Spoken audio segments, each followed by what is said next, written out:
கேட்டு என் உரையை முடிக்கின்றேன். धन्यवाद. बैठिए. श्री राघव चड्ढा जी. सर आमतौर पे देखा जाता है 20 मिनट्स. सर आमतौर पे देखा जाता है कि जब भी वित्तीय बजट देश में प्रस्तुत किया जाता है तो देश के कुछ वर्ग उस बजट से खुश होते हैं और कुछ वर्ग उस बजट से निराश होते हैं। लेकिन इस बार सरकार ने वो अचीव कर लिया जिसे अचीव करना संभव ही नहीं था। इस सरकार ने इस बजट से लगभग देश के हर वर्ग को निराश किया। They have managed to displease all sections of our society. In fact sir, Bharatiya Janata party के अपने समर्थक भी, अपने वोटर भी इस बजट से बेहद निराश हैं। सर बजट 2024 में अगर आप सर इनको मुझे बोलने दीजिए, नहीं तो मैं if you want me to yield मैं बैठ जाता हूं सर। आप बैठो, आप बोलने दो। माननीय सदस्य, आप बोलो ना। माननीय सदस्य, क्या प्रॉब्लम है? कृपया बैठे. बैठो आप। क्या बैठ जाए? बैठो आप। प्लीज बैठिए. आप बोलिए चड्ढा जी, प्लीज कंटिन्यू बोलिए. सर पिछले 10 सालों में टैक्स लगा कर सरकार ने एक देश के आम आदमी का खून चूस लिया। अब आप मानिए आप 10 रुपए कमाते हैं, उसमें से 3 साढ़े 3 रुपए आप इनकम टैक्स के माध्यम से दे देते हैं, 2 रुपए 2.5 रुपए जीएसटी आपका चूस लेता है, 1.5-2 रुपए आपका कैपिटल गेन टैक्स लगता है, सेस सरचार्जेस 1-1.5 रुपए के लग जाते हैं, तो मात्र 10 रुपए में से 7-8 रुपए तो सरकार के खजाने में चला जाता है। तो आम इंसान को मिलता क्या है, आम आदमी को मिलता क्या है? और सरकार जो हमसे इतना टैक्स लेती है उसके बदले में सरकार हमें देती क्या है? कौन सी ऐसी अंतर्राष्ट्रीय सेवाएं, world class health care, education, transport सुविधाएं सरकार बदले में देशवासियों को देती है? मैं ये भी पूछना चाहता हूं। इसीलिए आज मुझे ये कहने में बिल्कुल भी गुरेज नहीं है that sir we in India today pay taxes like England to get services like Somalia. Sir आज सर मैं अपने इस भाषण को सर 2 भाग में बांटूंगा। पहले भाग में मैं सर सरकार की इतनी दुर्दशा 2024 के चुनावों में क्यों हुई और आज की आर्थिक स्थिति क्या है उस पर बात करूंगा, और दूसरे भाग में कुछ सुझाव भी सरकार को दूंगा। सर पहले 2019 में भारतीय जनता पार्टी की 303 सीटें थी। देश की जनता ने उन सीटों पर 18% जीएसटी लगाकर इनको 240 सीटों पर ला खड़ा किया। सर इसके कई कारण बताए जाते हैं। कोई कहता है कि धर्म का कार्ड नहीं चला, कोई कहता है जातीय कारण है, तो कोई कहने लगता है कि टिकट डिस्ट्रीब्यूशन में कमी रही। सर ये सब ऊपरी कारण है। मैं 3 कारण बताता हूं जिस वजह से भारतीय जनता पार्टी की ये दुर्दशा हुई। पहला कारण है इकोनॉमी, दूसरा कारण है इकोनॉमी, और तीसरा कारण भी है इकोनॉमी। सुनिए प्लीज, ये सर मैं बैठ जाता हूं। ये राष्ट्रपति के अभिभाषण पर चर्चा नहीं है, ये आम बजट पर चर्चा है। माननीय राघव चड्ढा जी आपस में बात नहीं करें। माननीय राघव चड्ढा जी, ये राष्ट्रपति के अभिभाषण पर चर्चा नहीं है, ये आम बजट पर चर्चा। बोलिए आप। सर बजट पे आप बोलो। आप बजट पर बोलिए, आम बजट। सर अगर आपने मेरी पूरी बात सुनी होती तो शायद इतनी आपत्ति इन लोगों को ना होती। सर मैं यही कहना चाह रहा हूं कि कई कारण बताए जाते हैं चुनावी हार के, लेकिन मेरे मुताबिक 3 महत्वपूर्ण कारण है। पहला कारण इकोनॉमी, दूसरा कारण इकोनॉमी, और तीसरा कारण भी इकोनॉमी। मैं इकोनॉमी की बात कर रहा हूं, चुनावों की बात नहीं कर रहा। सर पहला कारण, सर मैं बैठ जाता हूं सर, इनको चिल्लाने दीजिए, मैं बैठ जाता हूं सर। माननीय सदस्य बैठिए। जब आपका समय आए तो आप बता देना दिल्ली में कैसे आ रहे, अभी उनको बोलने दीजिए। बोलिए बंद। अभी उन्होंने बना दिया है। बोलिए। सर पहला कारण हार का है rural income and inflation. Sir Bharat की 60% से ज्यादा आबादी सर गांव में बसती है, लेकिन आज सर सर ये ठीक नहीं है सर। इनकी तबीयत खराब है, इनके पेट में क्यों दर्द हो रहा है? इनकी तबीयत खराब है, इनकी तबीयत खराब है। क्या दिक्कत है? इनके पेट में दर्द हो रहा है, इनकी तबीयत खराब है क्या सर? आज आप बैठिए, बैठ जाए। माननीय सदस्य कृपया बैठे, बैठ जाए। मन कृपया बैठे, बैठिए।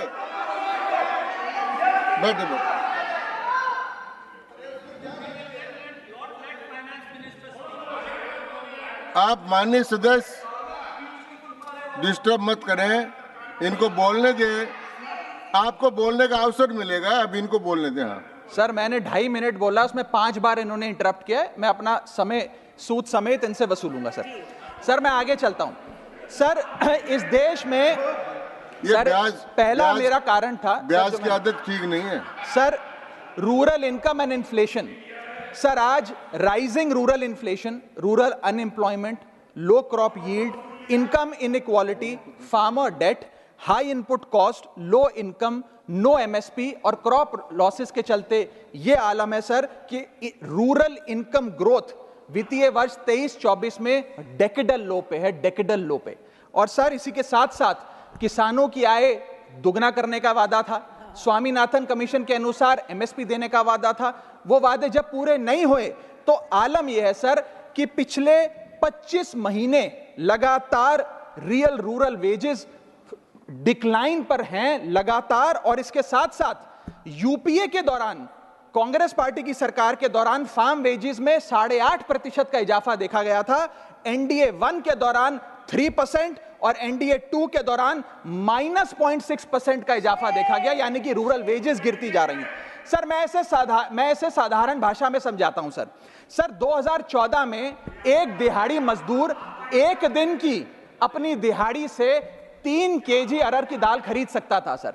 सर आज वही दिहाड़ी मजदूर वर्ष 2024 में एक दिन की दिहाड़ी से 1.5 केजी अरहर दाल खरीद पा रहा है, यानी कि महंगाई भी बढ़ रही है और उसकी आमदनी भी घट रही है।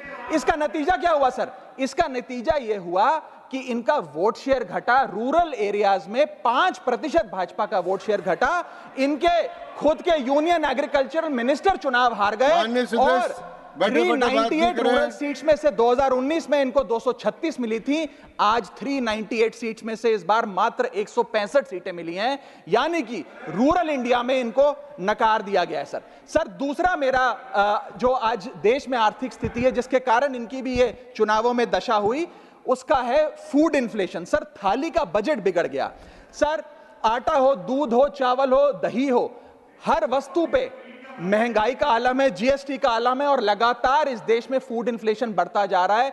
9 से 9.5% के लगभग आसपास फूड इन्फ्लेशन मंडरा रही है सर इस देश में। और मैं पूछना चाहता हूं सरकार से कि वो कमोडिटीज जिसमें हम सेल्फ सफिशिएंट थे, वो कमोडिटीज जिसमें हम एक्सपोर्ट किया करते थे, उसमें कैसे महंगाई घुस गई? और अगर वो कमोडिटीज भी महंगी हो गई हैं तो उसका फायदा किसान को क्यों नहीं मिलता? वो सारा पैसा जा कहां रहा है? ये एक बड़ा महत्वपूर्ण सवाल है सर। आटा 2014 में 21 रुपए प्रति केजी बिका करता था, आज 42 रुपए प्रति केजी हो गया है। दूध 30 रुपए प्रति लीटर के आसपास बिका करता था वर्ष 2014 में, आज 2024 में 70 रुपए प्रति लीटर बिकता है सर। देसी घी 2014 में 300 रुपए प्रति केजी पे बिका करता था, आज 2024 में 675 रुपए प्रति केजी बिकता है। अरहर की दाल 80 रुपए प्रति केजी बिका करती थी 2014 में, आज 230 रुपए प्रति केजी बिक रही है और न जाने कितनी वस्तुओं के दाम आसमान छू रहे हैं सर। और अगर यही रफ्तार रही महंगाई की तो जितनी रफ्तार से 303 से 240 पर आए हैं उससे तेज रफ्तार से 240 से 120 पर आएंगे सर ये लोग। Sir third reason is unemployment, यानी कि बेरोजगारी। सर इनफॉर्मल सेक्टर हो या फॉर्मल सेक्टर हो, अनऑर्गेनाइज सेक्टर हो या ऑर्गेनाइज सेक्टर हो, हर जगह अनएम्प्लॉयमेंट है। और सीएमआई की रिपोर्ट यह बताती है कि अनएम्प्लॉयमेंट दर ऑर्गेनाइज सेक्टर की इस देश में 9.2% है। अनऑर्गेनाइज सेक्टर की तो बात ही भूल जाइए, ऑर्गेनाइज सेक्टर की अनएम्प्लॉयमेंट दर 9.2% है। और हम लोग अपने देश के ह्यूमन रिसोर्सेज को किस कागार पे लाकर खड़ा कर दिया है उसका आलम देखिए सर। उत्तर प्रदेश सरकार के सचिवालय में पीएन की पोस्ट के लिए 368 नौकरियां निकली, 23 लाख लोगों ने उसके लिए आवेदन पत्र दिए। इंडियन रेलवेज के ग्रुप डी एम्प्लॉइज में 63,000 पोस्ट निकली, उसके लिए 2.5 करोड़ लोगों ने आवेदन पत्र दिए। 2.5 करोड़ ऑस्ट्रेलिया की आबादी से भी ज्यादा है sir. Sir 9,900 constable post Bihar police निकालती है, उसके लिए 11 लाख आवेदन पत्र आते हैं। और सर सारी चीजें छोड़िए, महाराष्ट्र सचिवालय के कैंटीन में 12 वेटरों को भर्ती करने के लिए जब आवेदन पत्र मांगे गए तो 7,000 लोगों ने आवेदन पत्र दिए, जिसमें कई पोस्ट ग्रेजुएट्स और ग्रेजुएट्स भी शामिल थे। सर यह बेरोजगारी का आलम है। चौथा, की सेक्टर स्टैग्नेशन। जितने की सेक्टर्स हैं इस देश में, कंस्ट्रक्शन हो, ट्रेड हो, जो इंप्लॉयमेंट क्रिएट करते उसमें एक स्टैग्नेशन आता जा रहा है। और इंडस्ट्री का इन्वेस्टमेंट जिसे कहते हैं ग्रॉस फिक्स्ड कैपिटल फॉर्मेशन, वो लगातार घटती जा रही है। और मुझे बताते हुए दुख है कि न्यू प्राइवेट इन्वेस्टमेंट वित्तीय वर्ष 24-25 के पहले क्वार्टर में 25 ईयर लो पर आ खड़ी है, यानी कि निवेश नहीं कर रही है इंडस्ट्री आज भारत देश की। सर, पांचवा कारण है गिरती हुई पर कैपिटा इनकम, यानी कि प्रति व्यक्ति आय। देश के 12 राज्यों में लगातार पर कैपिटा इनकम घटी, उन 12 में से 9 राज्यों में भारतीय जनता पार्टी का वोट शेयर भी घटा। छठा कारण, decline in financial savings and rising debt burden on the Indian household, यानी कि एक औसतन भारतीय परिवार का कर्ज बढ़ता जा रहा है और उसकी सेविंग्स घटती जा रही हैं। फाइनेंशियली हम लोग फ्रेजाइल होते जा रहे हैं, और ये रिजर्व बैंक ऑफ इंडिया के गवर्नर ने खुद कहा कि सेविंग्स बैंक अकाउंट खातों में से सेविंग्स गायब होती नजर आ रही हैं। हमारा net financial savings to GDP ratio वो घट रहा है, हाउस होल्ड सेविंग्स वो घट रही हैं, और लगातार सेविंग्स में डिक्लाइन देखा गया। और मैं एक सिर्फ बुराई नहीं करना चाहता, मैं सुझाव भी देना चाहता हूं। मैं आने वाले अपने भाषण के भाग में 8-10 महत्वपूर्ण सुझाव भी सरकार के लिए लाया हूं। देश हित में, देश की अर्थव्यवस्था के हित में सुझाव देना चाहता हूं। पहला सुझाव, index minimum wages with inflation, यानी कि न्यूनतम मजदूरी आय को बढ़ती महंगाई के साथ जोड़िए। Ma'am, inflation erodes purchasing power. Inflation वो महंगाई वो दीमक है जो आपकी परचेजिंग पावर, आपकी संपत्ति को खा जाती है। इसीलिए आज मैं कहना चाहता हूं कि जैसे बेल्जियम जैसे देशों ने ऑटोमेटिक इंडेक्सेशन ऑफ वेजेस लागू किया है, उसी प्रकार हमारे देश में भी मिनिमम वेजेस की ऑटोमेटिक इंडेक्सेशन होनी चाहिए। और यहां मैं ये बताना चाहूंगा कि मेरे नेता अरविंद केजरीवाल जी ने, हमारी आम आदमी पार्टी की सरकार ने देश में सबसे ज्यादा मिनिमम वेजेस दिल्ली में देने का काम किया। दूसरा मेरा महत्वपूर्ण सुझाव, rework the agricultural pricing formula, यानी कि जब किसान खुले बाजार में अपनी फसल बेचने जाता है मैम, तो वहां पर एक मिनिमम रिजर्व प्राइस होना चाहिए, यानी कि उस प्राइस के नीचे किसान की कमाई नहीं होगी, किसान को उस रेखा के नीचे का दाम नहीं मिलेगा। इससे प्राइस वोलेटिलिटी से किसान बचेगा, इकोनॉमिक सिक्योरिटी किसान को मिलेगी और प्रोडक्शन में कंटिन्यूटी रहेगी। मेरा तीसरा सुझाव, legal guarantee to MSP in accordance with Swaminathan commission report. Swaminathan commission report की बात सुनते सुनते कि हम लागू करेंगे, मेरे भी बाल पक गए हैं, लेकिन आज तक लागू नहीं हुआ। मैं अनुरोध करूंगा सरकार से कि उस लीगल गारंटी को देश के किसान को सौंपे। चौथा और बहुत महत्वपूर्ण, हाथ जोड़कर विनती करना चाहूंगा, restore indexation on long term capital gain. Ma'am, पूरे दुनिया में इन्वेस्टर्स को इन्वेस्टमेंट्स करने के लिए प्रमोट करने के लिए इंसेंटिवाइज किया जाता है। इस देश में इंडेक्सेशन हटाकर हम इन्वेस्टर क्लास को डिसइंसेंटिवाइज कर रहे हैं इन्वेस्ट करने के लिए। इंडेक्सेशन हटाना टैक्स लगाना नहीं है, इन्वेस्टर्स को पीनलाइज करने जैसा है। मैडम, मैं बताना चाहता हूं, inflation ravages the value of money.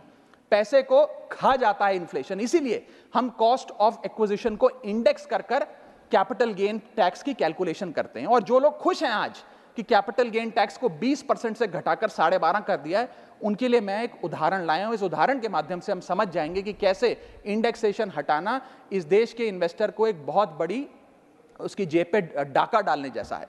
Madam, फर्ज करिए कि 2001 में आपने 1 करोड़ रुपए का एक मकान खरीदा। वो मकान की दर 6% के हिसाब से बढ़ती गई उसकी वैल्यू, और आज वो मकान जो 1 करोड़ का आपने 2001 में खरीदा था, वो आज 4 करोड़ 17 लाख रुपए का हो गया। अब 2 सिनेरियो हैं, एक इंडेक्सेशन का सिनेरियो जिसमें आप बेचें उस पर टैक्स लगे, और एक नया सिनेरियो जिसमें आप उसे बेचेंगे तो नई रेट के अकॉर्डिंग उस पर टैक्स लगेगा। मैं पहले पुराने सिस्टम के हिसाब से, इंडेक्सेशन वाले सिस्टम के हिसाब से उस पर कितना टैक्स लगेगा वो आपको बताना चाहता हूं। आज वो मकान जो आपने वर्ष 2001 में 1 करोड़ का खरीदा था, वो आप 4 करोड़ 17 लाख रुपए का बेचती हैं, तो आपकी सेल प्राइस 4 करोड़ 17 लाख, लेकिन आपकी purchase price, inflation adjusted indexed purchase price 1 crore नहीं, लगभग 3 करोड़ 60 लाख के आसपास आती है। यानी कि आपका sale price minus purchase price, जो प्रॉफिट ऑन सेल है, वो 54 लाख रुपए होता है। उस 54 लाख रुपए पर 20% के अकॉर्डिंग आप पे टैक्स लगता है। यानी कि इंडेक्सेशन वाले फॉर्मूले से आपको कुल टैक्स 10,80,000 रुपए देना पड़ता है। मैं राउंड ऑफ करके 11 लाख रुपए कहता हूं। लेकिन जो नई व्यवस्था है जिसमें इंडेक्सेशन आपसे छीन लिया गया है, उसमें sale price 4 crore 17 lakh, cost price 1 crore, मुनाफा 3 करोड़ 17 लाख, उस पर 12.5% टैक्स, यानी कि टैक्स कुल मिलाकर आपका बनता है 39 लाख 62,000। यानी कि नई व्यवस्था में वही 1 करोड़ का मकान अगर आप बेचेंगे आज 4 करोड़ 17 लाख का, तो आपको लगभग 40 लाख रुपए टैक्स देना पड़ेगा, और पुरानी व्यवस्था में आपको मात्र 11 लाख रुपए टैक्स देना पड़ेगा। यानी कि 40 माइनस 11 लगभग 29 लाख रुपए का एडिशनल टैक्स आपको देना पड़ेगा मात्र 1 करोड़ रुपए के प्लॉट की सेल पर। यह है इंडेक्सेशन का खेल। इसीलिए indexation long term capital investments के लिए अति आवश्यक है। मैं सरकार से अनुरोध करूंगा कि उसे ना हटाएं, और आज मैं इस सदन में भविष्यवाणी करता हूं, अगर आपने इंडेक्सेशन वापस लागू नहीं किया तो 3 चीजें होने जा रही हैं इस देश में। पहला, रियल एस्टेट में इन्वेस्टमेंट गिरने वाली है और लोग अपना ड्रीम होम कभी नहीं खरीद पाएंगे। दूसरा, अंडर वैल्यूएशन होगी प्रॉपर्टी डील्स की, सब लोग सर्कल रेट पे प्रॉपर्टी खरीदेंगे बेचेंगे, कोई असल कीमत नहीं बताएगा। और थर्ड थिंग जो इस देश में होने जा रही है, रियल एस्टेट सेक्टर में भारी तादाद में ब्लैक मनी आने जा रहा है अगर आपने ये इंडेक्सेशन का फैसला वापस नहीं लिया। मेरा 5वां सुझाव सरकार को, फाइनेंशियल सेविंग्स को इंसेंटिवाइज करिए। डेट में, इक्विटी में, म्यूचुअल फंड्स में, बैंक डिपॉजिट्स में फाइनेंशियल इन्वेस्टमेंट्स, और खास करके जो 24 से 36 महीने से अधिक लोग अपनी इन्वेस्टमेंट रखते हैं उन्हें इंसेंटिवाइज करिए, टैक्स मत करिए, पेनलाइज मत करिए। और मैं कहूंगा आने वाले समय में आपको लॉन्ग टर्म कैपिटल गेन पे टैक्स अबॉलिश करने के लिए भी सोचना चाहिए, ना कि उसे सिर्फ कम करना चाहिए। छठा मेरा सुझाव, review, revise and simplify GST. GST जिसे गहरा संकट टैक्स या गब्बर सिंह टैक्स के नाम से आज देशवासी जानते हैं, रोटी हो, कपड़ा हो, मकान हो, हर चीज पे जीएसटी लगा लगा कर हमने इस देश के इन्फ्लेशन पर भी जीएसटी लगा दिया, सारी चीजें महंगी हो गई। मेरा सुझाव है सरकार से कि इस जीएसटी के पूरे फ्रेमवर्क को कॉम्प्रिहेंसिवली स्टडी कर रिवाइज करिए। एक्सपोर्ट ओरिएंटेड सेक्टर्स में जीएसटी कम करिए ताकि हम ग्लोबली कंपेटिटिव बन सकें। एसएमई सेक्टर जो नौकरियां देता है, छोटे उद्योग हैं, उसमें जीएसटी कम करिए। और एसेंशियल कमोडिटीज, दूध, दही, चावल, रोटी, चावल, आटा, उस पर कम से कम जीएसटी विड्रॉ करिए। मेरा 7वां मेरा सुझाव, give more to states. India is a union of states. States की जेब में थोड़ा पैसा डालिए। कोलिशन पॉलिटिक्स के कंपल्शन हम समझते हैं कि आपको बिहार को, आंध्र प्रदेश को ज्यादा पैसा देना था, लेकिन उन राज्यों ने जिन्होंने आपको भरपूर वोट दिया, गुजरात ने, दिल्ली ने, मध्य प्रदेश ने, उड़ीसा ने, झारखंड ने, छत्तीसगढ़ ने, जिन लोगों ने अपने राज्यों की लगभग सारी सीटें आपकी झोली में डाल दी, उनसे क्या गलती हुई? उन राज्यों को आपने दिया एक एक झुंझुना और बाकी 2 राज्यों को पे सब कुछ लौटा दिया। तो ये डिस्क्रिमिनेटरी फेडरलिज्म नहीं होना चाहिए, कोऑपरेटिव फेडरलिज्म होना चाहिए। ये गुहार में लगाना चाहूंगा। और इस सरकार को एक बुरी आदत है सेस और सरचार्ज लगाकर पैसा वसूलने की। सेस और सरचार्ज वो टैक्स है सरकार का जिसे उन्हें राज्यों के साथ बांटना नहीं पड़ता, वो डिविजिबल पूल में नहीं जाता। इसीलिए सरकार सेस और सरचार्ज लगा लगाकर आम आदमी से पैसा वसूलती है। मैडम, अगर केंद्र सरकार 100 रुपए कमाती है तो उसमें से 18 रुपए सेस और सरचार्ज के जरिए कमाती है, यानी कि मात्र 82 रुपए, 100 में से 18 हटा दीजिए, 82 रुपए डिविजिबल पूल में जाता है जो राज्यों में बांटा जाता है। 18 रुपए सीधा सरकार की जेब में जाता है। मैं अनुरोध करूंगा कि सेस और सरचार्ज की या तो इस प्रथा को बंद करें या वो भी डिविजिबल पूल में डालकर स्टेट्स के साथ बांटे। मेरा 8वां सुझाव, जीएसटी कॉम्पनसेशन जो राज्यों के लिए बंद कर दिया गया है उसे कम से कम 5 साल और दीजिए। कई ऐसे राज्य हैं, तमिलनाडु है, महाराष्ट्र है, पंजाब है, गुजरात है, जिनकी अर्थव्यवस्था आज जीएसटी कॉम्पनसेशन के पैरों पे खड़ी हुई है, जो आज हमारे बजट का 10 से 15% हिस्सा इनकम का जीएसटी कॉम्पनसेशन से आता है। मैं अनुरोध करना चाहूंगा सरकार से कि कम से कम 5 साल और जीएसटी कॉम्पनसेशन देकर इन राज्य सरकारों की मदद की जाए।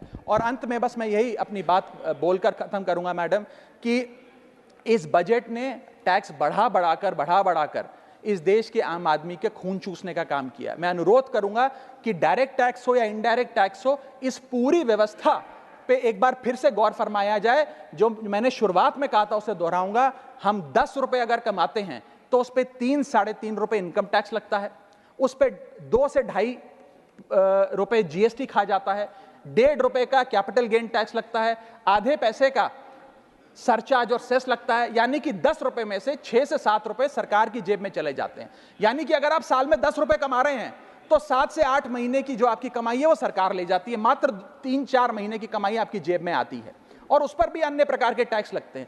और उसके बदले में हमें कोई सुविधाएं नहीं मिलती है, ना ट्रांसपोर्ट, ना हेल्थ केयर, ना कोई इंफ्रास्ट्रक्चर, कोई ऐसे जैसे और बड़े बड़े विकसित देशों में, United states of America, United kingdom, European countries में जो हाई टैक्स रिजीम्स मानी जाती हैं, उनमें नागरिकों को सुविधा दी जाती है, लेकिन उसके बदले में दिल्ली में, हिंदुस्तान में, देश भर में कोई ऐसी सुविधा केंद्र सरकार नहीं देती है। इसीलिए यह कहा जाता है that we impose taxes like the Europeans do to get services like sub-Saharan countries। मैं अनुरोध करूंगा सरकार से कि इस टैक्स फ्रेमवर्क को डायरेक्ट हो या इनडायरेक्ट टैक्स हो, उसका भी एक कॉम्प्रिहेंसिव रिव्यू करें। बहुत बहुत शुक्रिया।